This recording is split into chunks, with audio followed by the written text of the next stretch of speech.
तूही रे माझा मितवा मालिकेचा आजचा भाग खूपच जास्त जबरदस्त आहे. त्यामुळे व्हिडिओ शेवटपर्यंत नक्कीच बघा.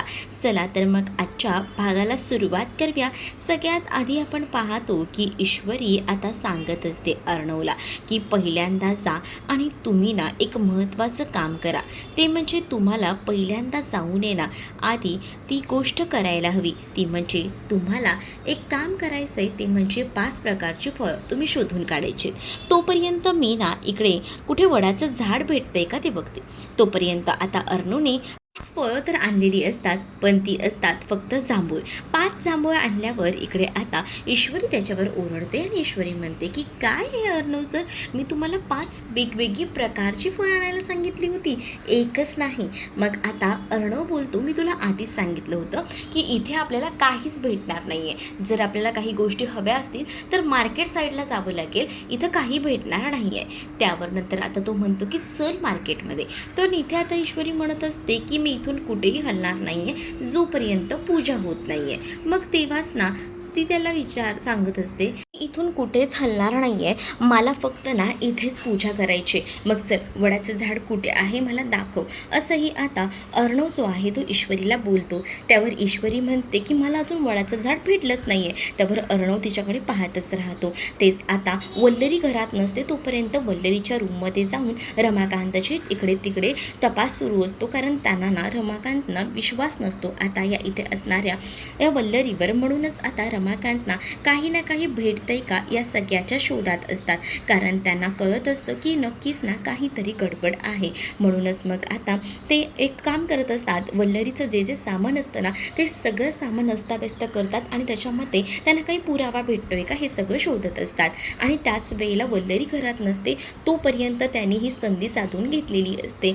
तर इकडे आता त्यांना एक जो पुरस्कार मिळालेला असतो तेच नेमकं भेटतं. आणि तेव्हा ते सगळं काही भेटल्यानंतर ना मात्र आता त्यांना धक्का बसतो. कारण या वेळेला जो काही प्रसंग भूतकाळात घडलेला होता तो त्यांच्या नजरेसमोर अगदी ताजा टवटवीत असतो. म्हणजेच हा पुरस्कार खरं तर या रमाकांत यांना भेटला होता आणि त्या रमाकांत यांनी तो पुरस्कार खरं तर त्यांच्या बायकोला सात्विकाला बहाल केला होता. आणि सात्विकाने अगदीच ना हे मनाप्रमाणे सांभाळून ठेवलं होतं. हे पूर्ण डायमंडचं होतं, पण या सगळ्यावर ना ह्या वल्लरीचा डोळा होता. वल्लरीने ते गायब केलं होतं.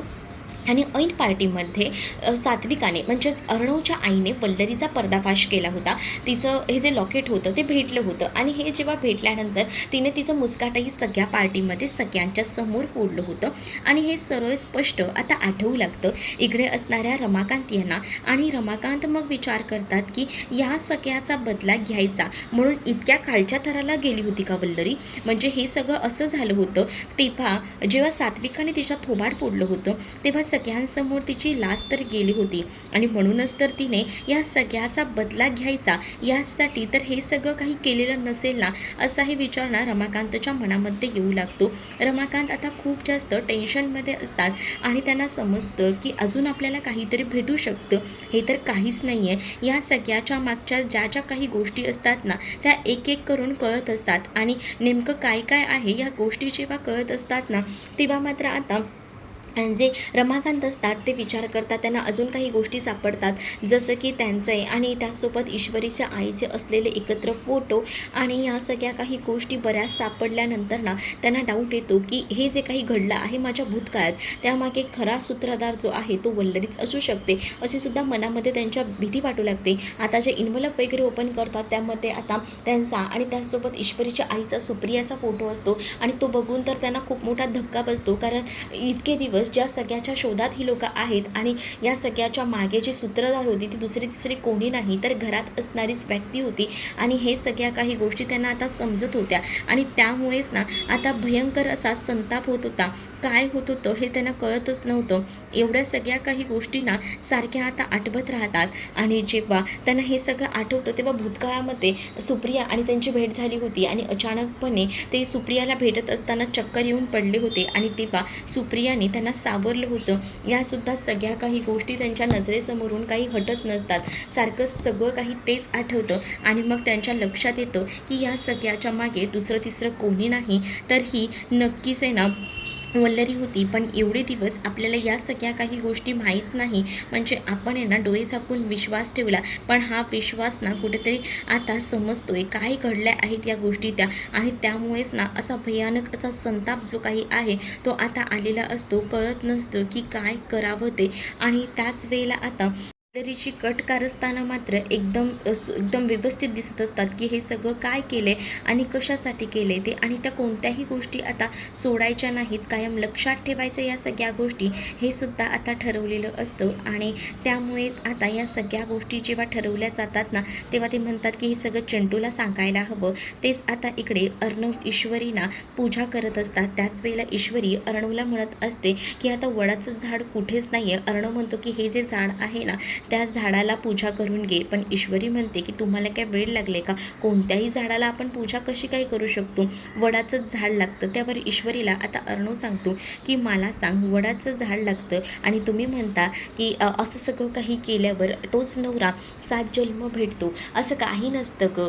आता मला सांग, मी जेव्हा ही फळं आणायला गेलो होतो तेव्हाच जर वाटेत मला काही झालं असतं तर मग काय? मग ईश्वरीच्या समोर जेव्हा अर्णव ना या सगळ्या काही गोष्टी बोलतो ना, तेव्हा ईश्वरीला खूप जास्त वाईट वाटतं. अर्णव तर आता तिला या जंगलातली कहाणी सांगत होता, पण ह्या सगळ्या गोष्टी जेव्हा ऐकते ना ईश्वरी, तेव्हा तिला ना आता समजतच नसतं की अर्णव असं सगळं का बोलतोय. तेव्हाच ना ती हळूच अर्णवच्या तोंडावर हात ठेवते. अर्णवला ती म्हणत असते की आजच्या दिवशी प्लीज असं बोलू नका, आणि हे सगळं काही खरं आहे आणि त्यामुळेच मला ही वटपौर्णिमेची पूजा काही झालं तरी आज इथेच करायची आहे. मग अर्णव तिला म्हणत असतो ही पूजा कशी करणार आहेस, काही तुला कळतंय का? म्हणजे बघ आता काहीच जास्त असं उरलेलं नाही आहे. म्हणजे बघ तू आता इथे वडाचं झाडही नाही आहे, मग पूजा कशी संपन्न होणार आहे? त्यावर ईश्वरी आता समजावते आणि ईश्वरी म्हणत असते की तुम्ही काळजी करू नका, नक्कीच काहीतरी मार्ग निघेल, मी बघते. मग आता वडाचं झाड नाही आहे तर 7 जन्मासाठी तू पूजा कशी करणार आहेस, हा प्रश्न अर्णवचा असतो. मग ईश्वरीसुद्धा म्हणत असते की जरा थांबा, मी जरा विचार करते ना. पण इकडे आता रमाकांतना हे सगळे पुरावे जेव्हा भेटत असतात तेव्हा त्यांना असं वाटत असतं की या सगळ्याच्या मागे वल्लरी आहे आणि इतके दिवस या लोकांना घरात कोणालाच माहीत नाही आणि तरीसुद्धा ती अगदीच ना आरामात या घरात राहते. पण तिचं सत्य आता काही झालं तरी चिंटूला आणि ईश्वरीला सांगायला हवं. बिचारे दोघंही जण या सगळ्याच्या कितीतरी वर्षापासून शोधात आहेत, पण आता आता हे सगळं सत्य चिंटूला समजायलाच हवं असा विचार ना आता ते करू लागतात. आणि तेव्हा हा विचार जेव्हा ते करतात ना, तेव्हा मात्र आता ते लगेचच ठरवतात की नाही, आपण एक काम करूया, पहिल्यांदा ना आपण अर्णवला या सगळ्याबद्दल सांगूया फोन करून. आणि म्हणूनच मग अर्णवला ते कॉल करत असतात. पण अर्णवचा जर जंगलात असल्यामुळे फोन काही लागत नसतो. अर्णवचा फोन लागत नसल्यामुळे आता खूप जास्त टेन्शन ना त्यांना येत असतं की कुठे गेला असेल अर्णव कॉल रिसीव का करत नाही आहे, असे अनेक विचार ना त्यांच्या मनामध्ये येऊ लागलेले असतात. पण आता अर्णवला हे सगळं काही सांगायला हवं, कारण वल्लरी ह्या घरात अजूनही राहते आणि अजूनही त्यांच्यामध्ये एवढं राहूनसुद्धा असं दाखवते की काहीच माहीत नाही आहे. पण आता आपण आपल्या घरातल्यांना हे करायला हवं असाही विचार ना आता ते मनामध्ये करत असतात. पण ते आता म्हणतात की हे पटकन ना हे सगळे पुरावे जमा करून घेतो जे जे काही भेटत आहेत ते, कारण आता वल्लरी नाही आहे तोपर्यंत हे सगळं करता येईल. आणि अर्णव ईश्वरीला काही नंतरसुद्धा मला या सगळ्या काही गोष्टी सांगता येतील असाही विचार ना आता रमाकांत करत असतात. आणि त्यामुळेच ना रमाकांत यांनी सगळे पुरावे आपल्याकडे जमा करून घेतलेले असतात. तेच आता ईश्वरी अर्णवला म्हणत असते की 1 मिनटं थांबा, तुम्ही ना हे ताट पकडा बरं. आता अर्णव म्हणतो की आता काय करायचं आहे, सांगशील का नीट मला तू? पण आता ईश्वरी अर्णवला म्हणत असते की अर्णव सर थांबा ना, कसली काही आहे इतकी, 2 मिनटं थांबा ना, असं बोलून आता ईश्वरी अर्णवला थांबवत असते आणि अर्णवच्या हातामध्ये ते ताट देते, जे ताट तिने पूजेचं तयार केलेलं असतं. अर्णवही चकित होतो की या ईश्वरीचं नेमकं चाललंय तरी काय. मग आता अर्णवला असं वाटतं की आता ही आपल्याला इथे उभं करणार आहे आणि ही स्वतः वडाचं झाड वगैरे शोधायला जाणार आहे, असंच कुठेतरी वाटत असतं. आणि त्यामुळेच ना ईश्वरीकडे पाहत राहतो. पण ईश्वरीने आता एक नवीन युक्ती केलेली असते. म्हणजेच ना ईश्वरीने आता ठरवलेलं होतं की काही झालं तरीसुद्धा अर्णवसोबतच ही वटपौर्णिमा साजरी करायची आणि त्याचसाठी या सगळ्या काही गोष्टी अरेंज केलेल्या होत्या. तर दुसरीकडे मात्र या सगळ्या गोष्टी होत असतानाच ईश्वरी अर्णवला म्हणत असते की मी ठरवले की म्हणजेच आधी ना लग्नाआधी मी वडाच्या झाडाची फक्त पूजा करायची, पाया पडायची. तेव्हा मी म्हटलं होतं की मला ना अगदीच ना मला साथ देणारा नवरा हवा आहे आणि वडाच्या झाडामध्येच म्हणजे सत्यवानाने माझं ते ऐकलेलं आहे आणि त्याचसाठी मला तुम्ही माझ्या आयुष्यात आलेला आहात आणि जेव्हापासनं तुम्ही माझ्या आयुष्यात आलाय ना तेव्हापासनं मला बऱ्याच ज्या गोष्टी आहेत ना त्या अगदीच हव्या तशा घडत आहेत आणि त्यामुळेच तर मला आजची ही पूजा करायचीच आहे असंही आता म्हटलं जात असतं. आणि जेव्हा या सगळ्या काही गोष्टी ती म्हणत असते ना तेव्हा अर्णवला ते ताट पकडायला देते आणि मग अर्णव म्हणत असतो की आता काय माझ्या भोवती फिरणार आहेस का? तर ईश्वरी म्हणते की बरोबर मी आता ठरवले तशीच पूजा करणार आहे.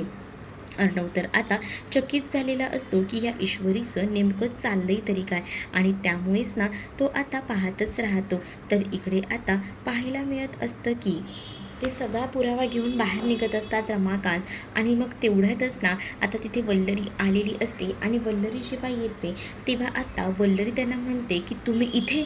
मग तेव्हाच ना आता सगळं सत्य तर कळलेलं असतं. ही गोष्ट आता वल्लरीला कळते कारण त्या रूममध्ये ना सगळं काही सामान आहे ना अस्ताव्यस्त केलेलं असतं आणि हे सगळं सामान इकडे तिकडे पसरलेलं असताना त्यांना समजतं की नक्कीच आहे ना माझ्याबद्दलचे सगळ्या काही गोष्टी या माणसाला कळलेल्या आहेत आणि त्यामुळेच ना आता ती थोडी सावध होते आणि ती आता बघत असते आणि ती म्हणत असते की हे सगळं तुम्ही काय केले. त्यावर वल्लरीला आता ते दाखवत असतात आणि म्हणत असतात की मुळात तू सांग तू ह्या सगळ्या गोष्टी का केल्यास आणि कशासाठी. एखाद्या गोष्टीचा बदला घ्यायचा याचा अर्थ ह्या सगळ्या काही गोष्टी इतक्या भयानक घडवून आणायची काय गरज होती असंही आता म्हटलं जातं.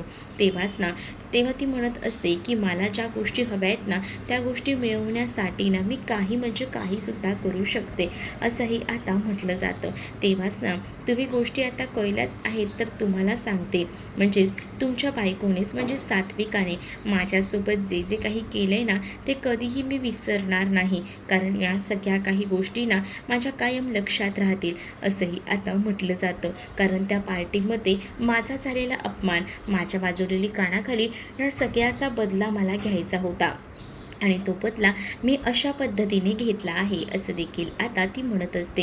आणि तेव्हाच तो पार्टीतला प्रसंग आता वल्लरी पुन्हा एकदा हुबेहूब करून सांगत असते आणि जेव्हा हा पूर्ण प्रकार ती जेव्हा सांगते ना तेव्हा मात्र आता इकडे वल्लरी जी आहे ती मात्र जेव्हा सांगत असते तेव्हा सगळं रमाकांत ऐकत असतात आणि रमाकांतला सुद्धा राग येत असतो. रमाकांत म्हणत असतात की तुला ज्या एका गोष्टी हव्या आहेत त्यासाठी तू इतक्या खालच्या थराला जाशील इतकं सगळं काही करशील. तर वल्लरी आता जी काही भूतकाळात घडलेली कहाणी आहे आणि जी इतके दिवस तिने लपवून ठेवलेली होती आणि ती कोणालाही तिने कळू दिली नव्हती पण ती आता इकडे रमाकांत समोर बोलायला लागते कारण रमाकांतला आता या सगळ्या काही गोष्टी कळलेल्या असतात कारण वल्लरीकडे बरेच पुरावे असतात आणि ते पुरावे रमाकांतच्या हाती लागलेले असतात आणि मग रमाकांत हे पुरावे अर्णवला दाखवणार ही भीतीसुद्धा वल्लरीला असते. पण आता वल्लरीने पूर्णपणे सगळा जो काळा चिठ्ठा असतो तो बाहेर काढलेला असतो म्हणजे भूतकाळातील एकदम हुबेहूब सगळी घटना आता तिने सांगितलेली असते.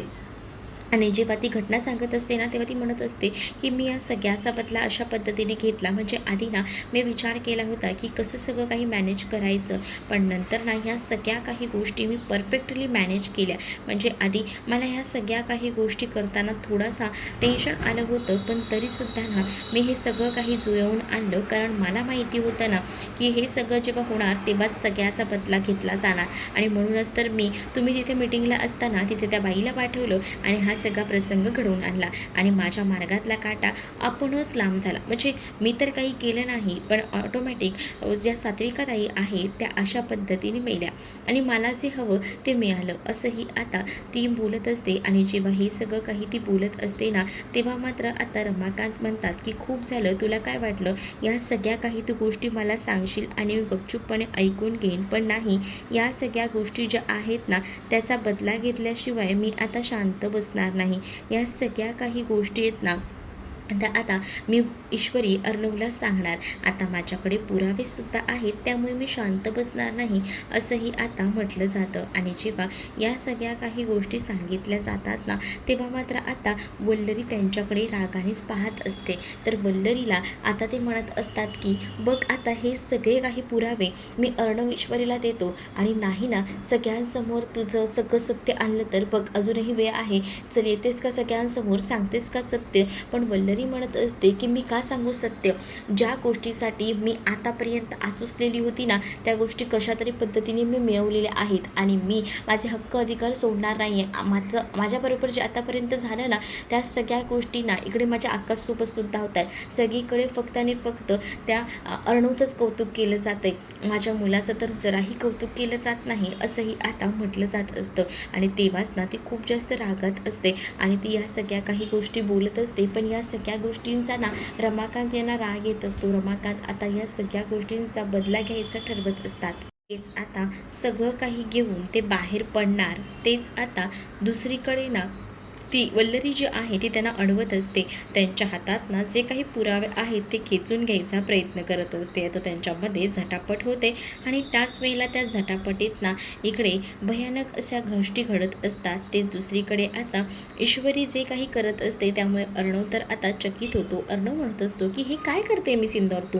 मग आता ईश्वरीने अर्णवच्या पायावर पाणी ओतलेलं असतं आणि ते पाणी ना एकदमच असं थंड असतं आणि ते पाणी थंड असल्यामुळेच ना अर्णवला एकदम असं गारगार लागू लागतं. अर्णव म्हणतो की काय आहे हे सगळं, पण ईश्वरी म्हणत असते की जरा थांबा ना, थांबा जरा, आणि असं बोलून ती आता अर्णवला थांबवत असते. आणि त्याच वेळेला ती आता अर्णवच्या हातामध्ये जे आहे ना ते एक दोरा गुंढाळते. अर्णवला म्हणत असते की ही दोरा पकडा. मग आता अर्णव म्हणतो की मी सिंदूर हे सगळं काय आहे, थांबव जरा. पण आता ईश्वरी काही थांबत नसते, कारण ईश्वरीला हे वटपौर्णिमेचं व्रत पूर्ण करायचं असतं. तिला वडाचं झाड पेटलेलं नसतं, पण हे व्रत आजच्याच पूर्ण करायचं असतं श्रद्धेने. आणि म्हणूनच मी ती अर्णवला म्हणत असते की माझी खूप जास्त श्रद्धा आहे आणि त्या श्रद्धेनेच मला हे वटपौर्णिमेचं व्रत जे आहे ते पूर्ण करायचं आहे आणि त्याचसाठी मी हे सगळं काही करते असंही ती आता म्हणत असते. तुम्ही जरा थांबा, शांत उभे राहा असं बोलून आता ती अर्णवला शांत उभं करत असते. आणि तेव्हाच ना अर्णवच्या हातामध्ये ती आधी दोरा गुंढाळते. अर्णवच्या हातामध्ये तिने आता दोऱ्याला पहिल्यांदा गाठ बांधलेली असते आणि जशी ती दोऱ्याला गाठ बांधते ना, अर्णव जो आहे तो मात्र ईश्वरीकडे पाहतच राहतो. कारण ईश्वरी ज्या ज्या काही गोष्टी करत असते ना त्या एकदमच वेगळ्या असतात. पण अर्णवला सुद्धा आता ईश्वरीचं आपल्यावरचं असलेलं नितांत प्रेम ह्या सगळ्या काही गोष्टी या एवढ्याशा गोष्टीवरनं समजून येत असतात. ईश्वरी आता अर्णवच्या भोवती आता ते फेरे मारत असते. तेच इकडे रमाकांत जे आहे ते मात्र आता वल्लरीला बाजूला करत असतात, लांब ढकलत असतात. आणि त्याच वेळेला वल्लरीसुद्धा तितकीच हुशार असते. तेव्हा रमाकांत तिकडनं जात असतात तेव्हा तिथे एक बास असतो, तो डोक्यात रमाकांत त्यांच्या ती घालते. त्याबरोबर आता रमाकांतना एकदमच चक्कर येते. रमाकांत तिथेच कोसळतात. रमाकांत जसे तिथे आता कोसळतात ना तसं आता वल्लरीने दार लावून घेतलेलं असतं. कारण वल्लरी जेव्हा दार लावून घेते ना तेव्हा वल्लरीला माहिती की आवाज बाहेर गेला असेल आणि नक्कीच कोणी ना कोणी येईल. आणि त्याचसाठी ना वल्लरी पटकन दाराला कडी लावून घेते, कारण तिला आता रमाकांतना गायब करायचं असतं. रमाकांतकडे पुरावे आहेत, या सगळ्या गोष्टी आता तिला कळलेले असतात. आणि हे जर पुरावे यांनी सगळ्यांसमोर दाखवले तर आपलं काही खरं नाही हे सुद्धा वल्लरीला कळलेलं असतं. आणि त्यामुळे वल्लरी सगळ्यात आधी चक्कर येऊन पडलेल्या रमाकांतच्या हातातनं ते पुरावे काढून घेते. आणि जेव्हा ते पुरावे सगळे काही ती काढून घेते ना तेव्हा ती ठरवते की या माणसाचा आता बंदोबस्त करायला हवा. तेच दुसरीकडे आता ईश्वरी पूर्ण तो धागा जो आहे तो गुंढाळते आणि ती आता म्हणत असते की ही खऱ्या अर्थाने माझी वटपौर्णिमा साजरी झाली. खरं तर मला वडाचं झाड भेटत नव्हतं, पण मी माझ्या श्रद्धेने ही पूजा केली असं देखील आता ईश्वरी म्हणत असते. जेव्हा हे सगळं ईश्वरी करत असते ना तेव्हा अर्णव तिच्याकडे बघत असतो आणि अर्णव तिला म्हणत असतो की मी सिंदूर तू कधीही काही करू शकते, खरंच ना, तुझा कसलाही नेम नाही आहे. मग आता ईश्वरी म्हणत असते की एखादी गोष्ट जर आपण ठरवली ना तर ती प्रेमाने आपण काही झालं ना तरी पूर्ण करू शकतो आणि मीही तसंच केलेलं आहे असं देखील ईश्वरी आता अर्णवला बोलत असते. आणि अर्णवच्या भोवती ती आता फेऱ्या मारत असते आणि त्यामुळे अर्णवला एकदमच भारी वाटत असतं. आणि हे सगळं होत असताना ना ईश्वरीला हे सुद्धा माहिती नसतं की किती वेळ होऊन गेलेला आहे, कारण तिला ना आता बराच वेळ होऊन गेलेला असतो ह्या सगळ्या पूजेमध्ये, पण तिला आता काहीच माहिती नसतं. आणि त्यामुळेच ना इकडे मात्र आता रमाकांत जे आहेत त्यांच्यावर आता भयानक अशी वेळ आलेली असते. म्हणजेच ते जे आहेत ना ते आता एका वेगळ्याच ह्याच्यामध्ये अडकून जातात. आता ते जेव्हा बेशुद्ध पडलेले असतात तेव्हाच ना ही जी वल्लरी आहे ना, ती आता दार वाजवत असते आणि जेव्हा ती दार वाजवते ना, तेव्हा ती म्हणत असते, की "काय झालंय वल्लरी? तिथून आवाज आलाय. काय घडलंय? सांग, उघड दरवाजा." असं बोलून ती आता जोरजोरात दार वाजवत असते. पण इकडे काही आता वल्लरी जी आहे, ती दार उघडत नसते. वल्लरी आता दार उघडत नसते. ती सांगते, की "इथे माझा मेकअपचा बॉक्स पडलाय, त्याचा आवाज आलाय. नका काही काळजी करू. रूममध्ये खूप जास्त पसारा आहे, त्यामुळे मी आता दार उघडू शकत नाही." मामीला आजी सांगत असतात, की दार उघडायला. परंतु तरीसुद्धा आता इकडे जी वल्लरी आहे ती दार उघडत नसते. ती सांगत असते, की "मी इथे काम करते, तुम्ही जावा, तुम्ही करा ना. मी तुमचं माझं झालं ना, की मी तुम्हाला सांगते." पण इकडे मामीला थोडा संशय येत असतो, कारण जेव्हा बास डोक्यात पडलेला असतो ना, तेव्हा त्याचा आवाज, कळवळण्याचा आवाज जो आहे तो बाहेर आलेला असतो. त्यामुळे आता आजी तिकडे येतात. तर इकडे ईश्वरीने ते पूर्ण व्रत केलेलं असतं, म्हणजे 7 फेऱ्या मारून झालेल्या असतात. धागासुद्धा अर्णवला गुंडाळून झालेला असतो आणि ती आता अर्णवकडे एकटक पाहत असते आणि त्याच वेळेला अर्णव तिला म्हणतो, की "खरंच मी तुझा सत्यवान आहे का?" त्यावर ईश्वरी म्हणत असते, की "नाही, ते सहज मला पूजा वगैरे करायची होती ना, म्हणून मी तुम्हाला ती सत्यवानाची वगैरे उपमा दिली. तुम्ही काही नाही, तुम्ही पक्के भांडखोर आहात, भांडखोर. तो सत्यवान बघा कसा होता आणि तुम्ही कसे आहात." असं बोलून ईश्वरी ना त्या अर्णवकडे बघत असते रागातच आणि मुद्दामून ती त्याची मजा घेत असते. पण तेव्हाच ना ईश्वरीच्या लक्षात येतं, की खूप जास्त वेळ झालेला आहे, कारण त्यांना स्पर्धेला सुद्धा वेळेवर पोहोचायचं असतं आणि त्यातच ती पूजा वगैरे करत बसलेली असते आणि त्या सगळ्यामध्ये खूप जास्त उशीर झालेला असतो. ही सगळी गोष्ट आता ईश्वरीला कळते आणि त्यामुळे ईश्वरी अर्णवला म्हणते, की "बघितलं का, तुमच्यामुळेच हा सगळा उशीर झालेला आहे. तुम्हाला जरा पण समजत नाही ना, की आपलं काम जे आहे ते पटकन करायचं, आपल्याला पटकन निघायचं आहे. पण नाही, तुम्हाला ना खरंच ना वेळ काढायचा असतो." असेही ईश्वरी आता अर्णवला मुद्दामून बोलत असते. ईश्वरी जेव्हा अर्णवला ह्या सगळ्या काही गोष्टी बोलत असते ना, तेव्हा मात्र आता अर्णव जो आहे तो ईश्वरीकडे पाहतच राहतो. म्हणजे आतापर्यंत हिला पूजा करायची होती, तोपर्यंत ही नॉर्मल होती आणि आता चक्क हिचं झालंय सगळं काही आणि आता बघा, असंही आता अर्णव ईश्वरीकडे बघून हसत असतो. तेच आता ईश्वरी जे आहे ती अर्णवला म्हणत असते, की "तुम्ही पण ना, म्हणजे मला माहिती आहे ना, की तुम्ही हे सगळं काही उशिरा झाला आहे म्हणून चाललं आहे." पण आता अर्णव म्हणतो, की "तुला मी आधीपासून सांगत होतो, की चल, ऑलरेडी उशीर झाला आहे, पण तू ऐकशील तर खरं ना, तुला ते सगळं करत बसायचं होतं." मग आता ईश्वरी म्हणते, की "कळलं आहे ना, मग चला चला पटकन." मग आता ती त्याच्या गळ्यात जो धागा असतो तो सुद्धा ती बाजूला काढते आणि मग तो धागा वगैरे ती आता बाजूला काढून आहे ना ते ठेवून देते आणि ती म्हणत असते, की "चला, आपल्याला ऑलरेडी उशीर झाला आहे ना, मग निघायला हवं." आणि मग ती आता ते सगळं काही बाजूला काढून ठेवते आणि पटकनी ना आता तयारी वगैरे करते. आणि जेव्हा तिने ही तयारी वगैरे केलेली असते तेव्हा अर्णव तर तिच्याकडे पाहतच राहतो. मग आता अर्णवला ईश्वरी म्हणत असते, की "चला, आता उशीर झाला आहे, पण आपल्याला आता सगळ्या काही गोष्टी बघायला हव्यात, कारण हे सगळं काही इथेच उशीर झाला तर आपल्याला तिथे पोचायला सुद्धा उशीर होणार आहे, हे तिला माहिती असतं आणि म्हणूनच तिने आता पटकन हे सगळं काही आवरलेलं असतं." तेच आता दुसरीकडे हे सगळं झाल्यानंतर आहे ना, इकडे ईश्वरी आता लगेच पाया वगैरे पडते. म्हणजे तिला असं वाटत असतं, की ज्या काही गोष्टी झाल्या आहेत त्या खरंच ना व्यवस्थित झाल्यात आणि तिला जशी पूजा करायची होती तशी पूजा तर झाली आणि त्यामुळेच ती आता खूप जास्त हॅप्पी असते, बरं वाटत असतं तिला. तर इकडे मात्र आता रमाकांत जे जे काही झालेलं असतं ना, त्यामुळेच आता भयंकर असा धक्का जो काही आहे तो वल्लरीला असतो. वल्लरी विचार करते, की आपण तर हे काही केलं, पण या सगळ्यामध्ये ना आपण आता ह्याच्यामध्ये उदयकांतची मदत घ्यायला हवी आणि म्हणूनच मग ती उदयकांतला कॉल करते आणि उदयकांतला कॉल करून सांगत असते, की मला जरा हेल्प हवी आहे आणि मग तो प्रकार ती घडलेला सांगत असते. आणि जेव्हा तो हा घडलेला प्रकार ती सांगते ना, तेव्हा मात्र आता उदयकांत जे आहेत ते तिला मदत करण्यासाठी म्हणून का होईना तयार झालेले असतात. आणि त्याच वेळेला उदयकांत म्हणत असतात, की "ठीक आहे." पण आता उदयकांतची मदत घेऊन ना वल्लरीला रमाकांतचा आता सोक्षमोक्ष लावायचा असतो आणि या सगळ्या काही गोष्टी ज्या आहेत ना त्या अगदीच ना लाईनवर लावायच्या असतात आणि त्याचसाठी तिचं हे सगळं काही नाटक सुरू असतं. आणि त्यामुळेच ना तिने आता या सगळ्यामध्ये रमाकांतला हाताशी घेतलेलं असतं. तेच दुसरीकडे आता पाहायला मिळत असतं, की ती ह्या सगळ्या काही गोष्टी करते. रमाकांत बेशुद्ध असतात आणि रमाकांत जोपर्यंत बेशुद्ध असतात तोपर्यंत तिला हे सगळं काही करायचं असतं. तेच आता दुसरीकडे पाहायला मिळत असतं, की अर्णव आणि ईश्वरी जात असतात. तेच अर्णव ईश्वरीच्या गाडीचे ब्रेक फेल होतात, त्यामुळे गाडी मध्येच ते थांबवतात.